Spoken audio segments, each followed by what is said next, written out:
When you first enter your room, the whiteboard is displayed by default. If you've dismissed the whiteboard by clicking the X up in the top right corner, then the way to access it is to go to the upper bar, click the Course Tools icon, and select Whiteboard. When you first open your whiteboard, the default tool is the free draw icon, the pencil right here. So if you click and drag, you can actually write out as you would with a pencil or a marker. Now this is a little bit difficult to do if you're using a mouse such as myself, but it works very effectively if you're using a touchscreen device like a Microsoft Surface with the stylus or any Android tablet. So this is a great way to write out equations or simply write out text as you would using a real actual whiteboard. The next tool we have over here is the text box. Now you have some formatting options, so you can bolden the text, you can italicize it, you can change the font size as well as the font type, and you can mess around with those. And once you select whatever settings that you want, you just have to click and that will show a text box. So I can just write out something pretty basic. We'll just fix my grammar here, and then if I click away, you can see that the text is now displayed on the whiteboard for everyone to see. The next shape over here we have, of course, is a square. You can just click and drag and that will then make a rectangle or a square. When you release it, that will apply it. The next tool we have is a line, and you have some formatting options with a line. By default, it's only going to be a straight line such as this, but I can make that a dashed line,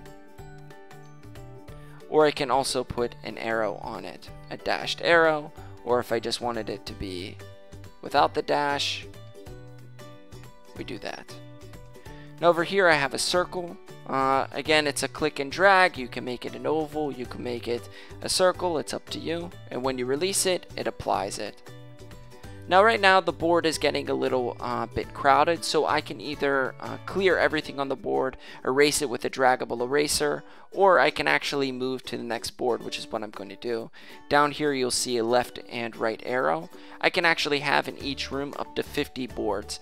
So I'm going to go to a new one. Now this allows me, if I wrote out some important brainstorming information or different equations and I don't want to clear the whiteboard, I want to have it for later use, I don't have to clear the whiteboard. I can just go to a fresh board, such as what I did right now.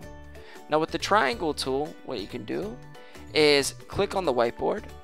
Now when you click on it and start moving your cursor, you're going to see that a line is kind of following you around.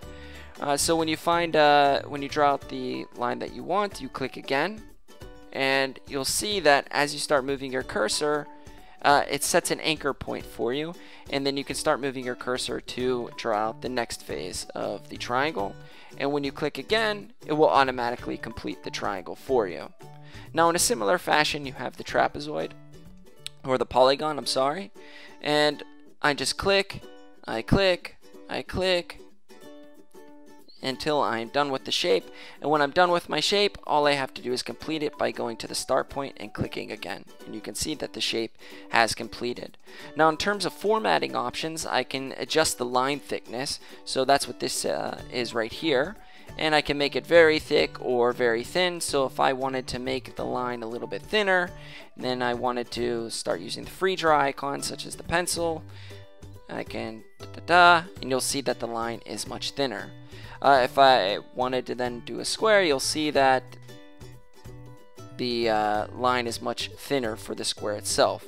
Now I can go back and change the thickness to something very thick and use the draggable eraser, which is what this is right here. So if I wanted to just kind of get rid of some of the mark but leave a certain element of it, then I could do that. Now if I wanted to clear everything completely, I can hit the trash can, and I'm going to get a confirmation message right here. Now this is only going to clear the marks on this particular whiteboard, so if I confirm it, it's going to delete everything. But if I go back to a different board, you'll see that the marks that I made there are still remain. Now the last tool that we didn't talk about here is the color formatting, and you'll see that there's a few different color options. I can change the stroke. This is the line color, so if I wanted to make the line color green, I could do that. If I wanted then to go through, sorry you don't see the, if I wanted to pick fill, this is going to be the inside of the square. So if I pick green before and I hit purple, now I go to the square and I draw it out, you can see that the line color is green and the inner color is purple as I pick there. Now I'm going to change the thickness because that's a little bit too thick. Now the last color that we didn't mention is the background. Now that's actually just changing the background color of the whiteboard itself. So if I go through here, I can choose a color and change the background of the whiteboard. If I click the more option, which is available for all the different color pickers, I can be a little bit more particular on the color that I pick.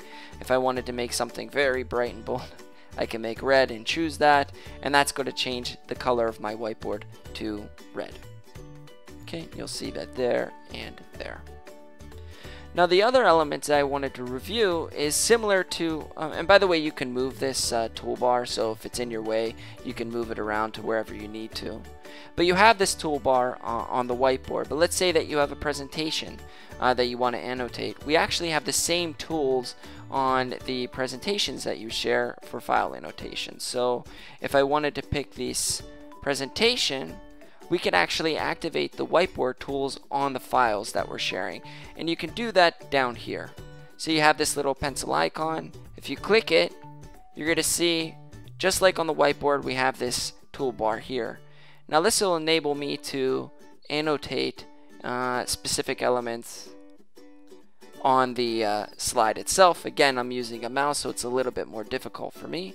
If I wanted to do some shapes to highlight certain elements, I could do that. Now you see that the fill is opaque, so it's covering everything instead of making a border. If I didn't want to have that fill there, I could go in, go over to the fill, click more, and just change the opacity all the way down. Okay, so now once I do that, if I wanted to then highlight a certain element, I could do that, and it's not going to cover over the text of the presentation. Now if I didn't want these annotative marks to display, I can simply hide them, and I can always return them by reactivating them. And these are, by the way, per slide, so if I jump to the next slide, you're not going to see the marks. If I go back to the previous slide, you will see those marks. Now if I wanted one of my participants to be able to contribute to the annotations or to the whiteboard, I could set them as a moderator to enable them to do that. So I'll just show you quickly how I would go about doing that. I'm just going to copy this link right here, go over to my browser, and join as a guest.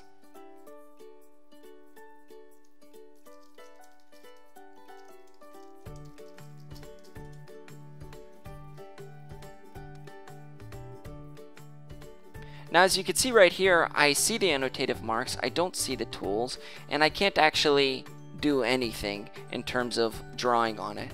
Now if I go back to my instructor view, I can see that I have Sam guest as a participant, so I can click this little caret right here and set Sam guest as a moderator. So if I switch over to Sam's guest view, we see that now the toolbar is displayed. If he wants to click on different tools, we can go ahead and draw those annotative marks. And if you wanted to delete them, again, we can just clear it exactly like that.